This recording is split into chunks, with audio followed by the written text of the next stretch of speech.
నమస్తే. ప్రస్తుతం నాతో పాటు స్టూడియోలో ఉన్నారు సీనియర్ జర్నలిస్ట్ లలిత్ కుమార్ గారు. వారితో మాట్లాడదాం. లలిత్ గారు నమస్కారం సార్. నమస్తే వల్లి. సార్, ఇవాళ ఆంధ్రప్రదేశ్ అసెంబ్లీలో ఆర్థిక మంత్రి పయ్యావుల కేశవ్ గారు బడ్జెట్ను ప్రవేశపెట్టారు. పూర్తిస్థాయి బడ్జెట్ను ప్రవేశపెట్టారు. 2,94,000 కోట్ల రూపాయలతో ఈ బడ్జెట్ రూపొందించారు. అయితే ఈ బడ్జెట్ ఎట్లుంది?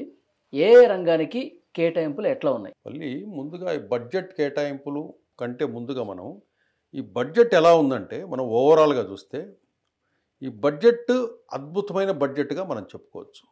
ఎందుకంటే ఆ బడ్జెట్కు కేటాయించిన నిధులు ఎలా ఉన్నాయంటే జలవనరుల కోసం 16,705 కోట్లు, వ్యవసాయం కోసం 11,855 కోట్లు, వైద్య ఆరోగ్య శాఖకు వచ్చేసి 18,421 కోటి, పాఠశాల విద్యకు దాదాపు 30,000 కోట్లు, హైయర్ ఎడ్యుకేషన్కి 2,326 కోట్లు, పంచాయరాజ్ గ్రామీణాభివృద్ధికి 16,739 కోట్లు, పురపాలక పట్టణాభివృద్ధి శాఖకు 11,490 కోట్లు, గృహ నిర్మాణానికి వచ్చేసి 4,012 కోట్లు, పోలీస్ శాఖకు 8,495 కోట్లు, బీసీ వెల్ఫేర్కు 39,007 కోట్లు, ఎస్సీ సంక్షేమం కోసం 18,000 కోట్లు, ఎస్టీ సంక్షేమం కోసం 7,557 కోట్లు, మైనారిటీ సంక్షేమం కోసం 4,376 కోట్లు, అట్లాగే మహిళా శిశు సంక్షేమకు వచ్చేసి 4,285 కోట్లు కేటాయిస్తే రోడ్లు భవనాల శాఖకు దాదాపు 10,000 కోట్లు, పరిశ్రమలకి వాణిజ్య శాఖకు వచ్చేసి 3,127 కోట్లు కేటాయిస్తే ఇంధన శాఖకు 8,207 కోట్లు కేటాయించారు. అట్లాగే స్కిల్ డెవలప్మెంట్కు 1,215 కోట్లు, యువజన మరియు పర్యాటక సాంస్కృతిక శాఖకు వచ్చేసి 322 కోట్లు కేటాయించారు.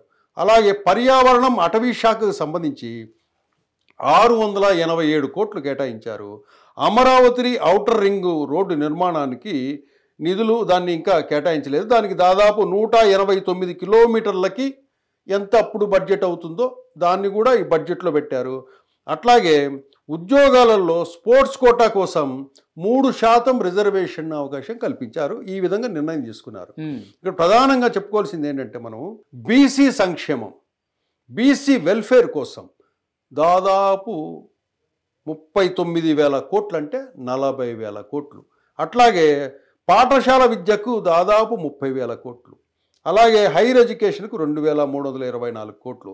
దీన్ని బట్టి చూస్తే మనకేమవుతుందంటే స్కూల్ ఎడ్యుకేషన్కి బీసీ సంక్షేమానికి ప్రయారిటీ బాగా ఇచ్చారు అనిపిస్తుంది. అట్లాగే రోడ్లకు దాదాపు 9,000 కోట్లు కేటాయించారు. రోడ్ల కోసం 9,000 కోట్లు అంటే గత ప్రభుత్వంలో రోడ్లన్నీ ఎలా ఉండేటి అందరికీ తెలిసిందే. కాబట్టి మస్ట్గా రోడ్లు బాగు చేసుకుంటేనే మనకు అన్ని విషయాలు కేటాయించారంటేనే రోడ్లన్నీ ఏ విధంగా ఉన్నాయో మనం అర్థం చేసుకోవచ్చు. ఇప్పుడు ఆ రోడ్లు బాగుంటేనే మనకు ట్రాన్స్పోర్టేషన్ ఈజీగా ఉంటుంది. అవును సార్. అన్నిటి మీద ప్రైస్ ఇంపాక్ట్ దాని మీద పడుతుంది. రోడ్లు బాగుంటేనే ఈజీగా ట్రాన్స్పోర్టేషన్ జరుగుతుంది, దాని మీద అది డెవలప్మెంట్కి ఉపయోగపడుతుంది. అదొకటి. మైనారిటీ సంక్షేమం కోసం 4,376 కోట్లు ఒకటి, ఇది ప్రధానంగా ఇది చెప్పుకోవచ్చు. మైనారిటీ సంక్షేమం అంటే ముస్లిమ్స్, క్రిస్టియన్స్ వీళ్ళంతా వస్తారు, వాళ్ళకు కేటాయించారు. ఇది మనం కొంచెం సంతోషించదగ్గ బడ్జెట్ కేటాయింపులే. కాకపోతే ఇది 2,90,000 కోట్ల బడ్జెట్ కాబట్టి అంటే దాదాపుగా 3 లక్షల కోట్లు. 3 లక్షల కోట్లు బడ్జెట్ 2024-25కు మనం అనుకుంటే దాదాపు ఒక సెంట్రల్ గవర్నమెంట్ నుంచి వచ్చే కొన్ని నిధులు కావచ్చు, లేదా కొన్ని అప్పులు మనం తీసుకోవడం మీద కావచ్చు చూసుకుంటే దాదాపు మనము కనీసము ఒక 1,50,000 కోట్లు కానీ 2 లక్షల కోట్లు కానీ మనం జనరేట్ చేయాలి ఇక్కడ. అంటే ప్రజలు కట్టే పన్నుల రూపంలో కొద్దిగా వస్తే మనము ఇన్కమ్ జనరేట్ చేయాలి. ఇన్కమ్ జనరేట్ చేసి దాదాపు ఒక 50,000 కోట్లు మనం చేసుకోగలిగితే మనం సజావుగా ఈ బడ్జెట్లో కేటాయించిన బడ్జెట్లు అన్ని పనులు మనం పూర్తి చేసుకోవచ్చు. అవును, మనం ఖర్చు పెట్టే దాంట్లో భాగంగా ఎంతైతే ఖర్చు పెడుతున్నామో అక్కడ వర్క్ జరిగి మళ్ళీ జనరేషన్ కావాలి. అది చేసుకుంటే గానీ మనము ఫుల్ఫిల్గా నెక్స్ట్ బడ్జెట్ అవును అట్లా నెక్స్ట్ బడ్జెట్లో కొంచెం తగ్గుతుంది. రెవెన్యూ జనరేట్ చేసుకుంటే నెక్స్ట్ బడ్జెట్లో తగ్గుతూ వస్తుంది అనమాట మన ఖర్చు.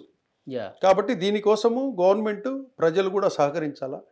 ఈ 5 సంవత్సరాలు మనం ఏం కోల్పోయినామో తెలుసు కాబట్టి దీనికి ఈ బడ్జెట్కు ఏ విధంగా మనకు ఇండస్ట్రీస్ రావాలా, కొన్ని ల్యాండ్ రేట్స్ పెరగాల, అమరావతి పనులు ఒకవైపు ప్రారంభమైతే ల్యాండ్ రేట్స్ పెడితే కన్స్ట్రక్షన్ వస్తుంది, కన్స్ట్రక్షన్ వస్తే కనుక లేబర్స్ వస్తారు, లేబర్స్ వస్తే కనుక వాళ్ళకు ఉపాధి దొరుకుతుంది, ఉపాధి దొరికితే ఇంటర్నల్గా అక్కడ హోటల్స్ కానివ్వండి, ఇంకో ఇతరత్ర ఇవన్నీ ఒకదానికి ఒకటి లింక్డ్ అయి ఉంటాయి కాబట్టి అంతర్జాతీయ సంస్థలు పెట్టుబడులు కూడా రాబోతున్నాయి కాబట్టి ఇవన్నీ కూడా మనం మనీ జనరేట్ చేసుకునే దానికి మంచి అవకాశాలు. కానీ ఈ బడ్జెట్ని చూశాక సార్ ప్రగతి పదం వైపు ముందుకు పోతుంది ఆంధ్రప్రదేశ్. ఫస్ట్ స్టెప్ వేశారు చంద్రబాబు నాయుడు కూటమి ప్రభుత్వము. మనం ఆంధ్రప్రదేశ్ని ఎలా తీసుకెళ్లాలనేది ఫస్ట్ స్టెప్ ఒకటి వేశారు.